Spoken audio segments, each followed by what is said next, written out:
Assalamualaikum warahmatullahi wabarakatuh. Alhamdulillah kita memasuki hari ke-13 ini ya. Mudah-mudahan kita bisa sampai ke hari ke-30 dan mudah-mudahan juga Ramadan tahun yang akan kita sampai. Pada kesempatan ini saya ingin menyampaikan mengenai peran umat Islam di negara kita. Kita tahu bahwa sejarah menunjukkan sejak Sultan Agung Raja Islam Jawa yang menyerang Batavia itu menunjukkan bahwa umat Islam benar-benar untuk membalikan negara kita. Namun gagal kenapa? Pada saat itu cadangan logistik yang telah ditaruh di pantai utara itu dibakar oleh para pengkhianat. Jadi zaman itu sudah pengkhianat di bangsa kita sudah ada dan banyak. Setelah itu Sultan Agung diganti, setelah wafat diganti oleh Hamengkurat I, Hamengkurat II inilah yang mempunyai moral yang tidak bagus dan dia berkolaborasi dengan penjajah Belanda. Itu kemudian Aceh, perang Aceh 30 tahun Aceh berperang melawan Belanda dan sebenarnya Aceh itu tidak pernah terjajah. Kita tahu perang Padri, kemudian kita tahu Imam Bonjol, kemudian Tengku Umar, Cut Nyadir dan sebagainya.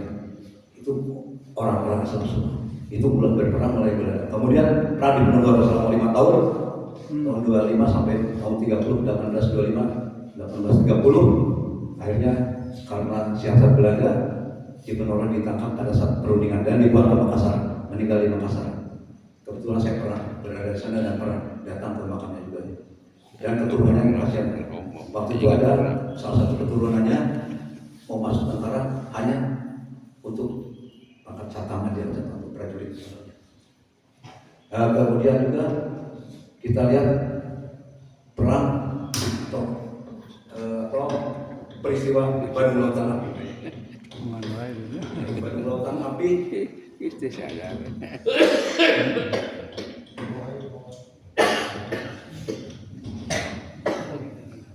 Bandung Lautan Api. Kalau kita tahu di monumen perlawanan itu di Gasibu itu kebetulan perantau kami juga pada situ jadi pelakunya. Bahwa yang paling banyak gugur adalah laskar dari umat Islam, santri-santri. Karena pada saat itu ucapan untuk menyerbu itu dengan Allahu Akbar itu dikumandangkan dan paling banyak gugur itu. Dan yang tertanam sama itu sebenarnya santri-santri hanya pada saat pemerintahan Orde Baru disebutkan Orde Lama itu adalah para pemuda sebenarnya santri. Kemudian 10 November yang menembak Jenderal Malabai, kemudian penggantinya adalah santri juga yang menurunkan bendera Belanda dan menyobeknya menjadi bendera adalah santri juga. Pada saat itu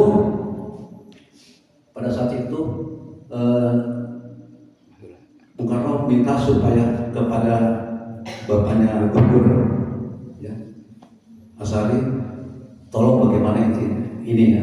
Akhirnya mengeluarkanlah resolusi jihad sehingga pada saat itu masyarakat Surabaya atau rakyat Surabaya sebenarnya sudah diancam selama 3 hari harus menyerahkan semua senjata dan sebagainya, tapi mereka tidak mau. Nah, sebelum penyerangan 10 November itu didatangkanlah seorang kiai dari Cirebon, Kiai Abbas, yang memberikan doa sebelum penyerangan itu. Bandung Lautan Api, kita tahu Bandung Lautan Api kenapa disebutkan Bandung Lautan Api? Karena pada saat itu kebetulan yang menjadi kepala divisi itu Nasution. Kita juga tahu bahwa dia adalah seorang Islam. Dia yang memerintahkan untuk menghanguskan Bandung agar tidak digunakan oleh orang Belanda. Dan itu banyak meninggalkan orang santri kita. Ya. dari kemudian peta sebelum waktu penjajahan Jepang, peta itu 60 orang ulama Jawa Barat itu yang pertama kali masuk peta, dan yang pertama kali berani melawan Jepang adalah yang sekarang jadi jalan di Mustafa itu ya, itulah yang berani menentang ke Jepang. Karena apa? Pada saat itu kita harus menyembah matahari sebagai Tuhannya orang Jepang, tapi mengatakan Tuhan saya adalah lebih mulia daripada matahari. Nah, pada saat kemudian Cina, sekarang kita bagaimana Cina itu diberi privilege atau diberi keistimewaan oleh Belanda sejak penjajahan Belanda. Kita tahu ada SDI, Serikat Dagang Indonesia, yaitu selalu ditekan oleh Belanda supaya tidak berhasil. Karena apa? Belanda sadar bahwa kalau orang Islam itu kaya, banyak uang, akan membeli senjata dan akan memberontak. Nah, Cina diberi privilege keistimewaan sehingga sampai sekarang pun dia menguasai ekonomi Indonesia. Jadi jangan dikatakan bahwa Cina itu pintar dagang, karena memang dagang dari zaman dulu dari fasilitas oleh Belanda, dan mereka menjadi warga negara kedua setelah orang kulit putih. Itu Cina. Kemudian peta tadi dikatakan bahwa 60 ulama kita adalah menjadi pertama menjadi peta memasuki zaman kemerdekaan. Setelah kita merdeka 9 Ramadan, ya puasa kita adalah proklamasi kemerdekaan. Kita tahu di Pegasan Timur itu adalah rumahnya Haji Mata dari orang Yaman, dan dia yang memelihara atau merawat Bung Karno pada saat sakit itu ya. Jadi kita lihat bahwa orang Islam begitu. Kemudian yang menciptakan lagu Subur, Hak Muntaha itu bukan Hans, tapi orang pada saat itu orang-orang ya sejarawan Hans, sebenarnya namanya Habib Muntaha, dia adalah seorang mayor. Ini orang Islam juga. Nah, kemudian pada saat setelah kemerdekaan tahun 46 dipanggillah utusan PAI dan Partai Islam, Partai Indonesia Arab dan Partai Tiongkok Indonesia, dipanggil, dikatakan apakah Anda mau masuk menjadi bangsa Indonesia? Ya, yang dari orang-orang Arab, mereka membubarkan partainya, dan saya menjadi bangsa Indonesia dan warga negara Indonesia, menjadi bangsa Indonesia dan warga negara Indonesia. Tapi kalau Cina tidak, dia mengatakan saya menjadi warga negara Indonesia tapi tetap menjadi bangsa Cina. Jadi mereka sekarang tetap kedua. Nah, ini kenyataan sampai sekarang ini. Itu anak-anak muda ini supaya tahu bagaimana itu. Kemudian ada pasukan yang di Tangerang itu, Angtui, mereka itu membantai orang-orang Indonesia. Tapi sekarang pahlawan patungnya ada di Taman Mini. Nah, setelah masuk ke zaman Orde Lama, kita tahu PKI tahun 48 memberontak. Pada saat kita sedang perang dengan Belanda, kita tahu pada saat perang dengan Belanda itu Soekarno sudah menyerah. Tidak ada kekuasaan di negara kita, tidak ada kekuasaan di negara ini. Tapi Sudirman, Jenderal Sudirman, dia tidak mau menyerah, dia bergerak terus. Kemudian di Jawa Barat tidak ada kekuasaan. Akhirnya kesepakatan ulama seluruh Jawa Barat, kesepakatan bagaimana ini, siapa yang akan merawat masyarakat kita, yang mengatur masyarakat. Akhirnya terbentuklah NII, Negara Islam Indonesia pada saat itu, dan mereka itulah yang terus berperang melawan Belanda. Pada saat itu tidak ada kekuasaannya, hingga sampai kemudian setelah kembali hijrah di situ terjadi mungkin miskomunikasi dan sebagainya. Si NI itu yang waktu itu dipimpin oleh Kartosuwiryo itu sebenarnya adalah temannya Soekarno juga. Ini pasukan rakyat ini sebelum Suwatonya yang ini tidak terakomodir, akhirnya mereka lari ke hutan membentuk Darul Islam dan akhirnya membentuk ada negara kita. Nah, pada tahun 58, tahun 55 PKI dibolehkan ikut pemilu. Pada saat itu partai yang paling besar adalah Masyumi. Masyumi tahun 58 dibubarkan oleh Soekarno. Disitulah sudah mulai penindasan pemerintah pada umat Islam. Walaupun sebenarnya paling besar perannya umat Islam itu untuk kemerdekaan kita adalah umat Islam, bukan yang lain. Mungkin ada yang umat-umat yang lain tapi sangat sedikit, tapi umat Islam paling besar. Dan oleh karena itu pada adik-adiknya yang begitu ini kita ingat ya bahwa yang berperan paling besar mendirikan negara Indonesia itu adalah umat Islam. Yang merumuskan Pancasila, walaupun belum pidato pertama Soekarno ada Pancasila, tapi belum terumus menjadi Pancasila yang sekarang ini. Kemudian 7 kata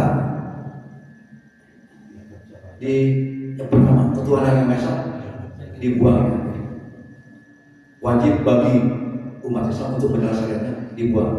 Itu sebenarnya kalau menurut kami itu merupakan kekalahan atau mengalahnya kita pada saat itu kita umat Islam. Pancasila juga.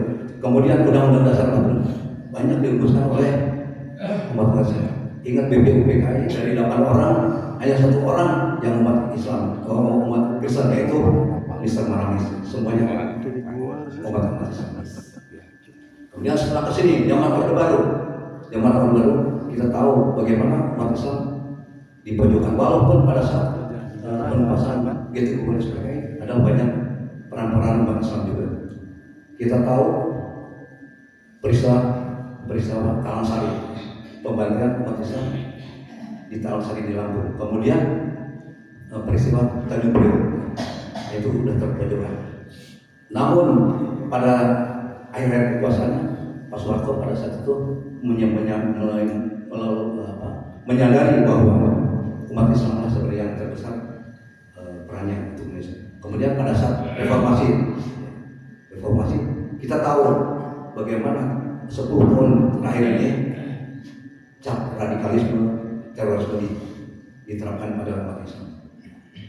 Nah itulah kemudian kenapa sekarang umat Islam ini termarginalisasi, terpinggirkan. Pertama, banyak ulama kita, tapi seperti Pak Jainuddin mengatakan takut mati, kemudian cinta dunia. Kita tahu beberapa ulama itu mendapat uang sekian banyak, akhirnya tidak mau masuk.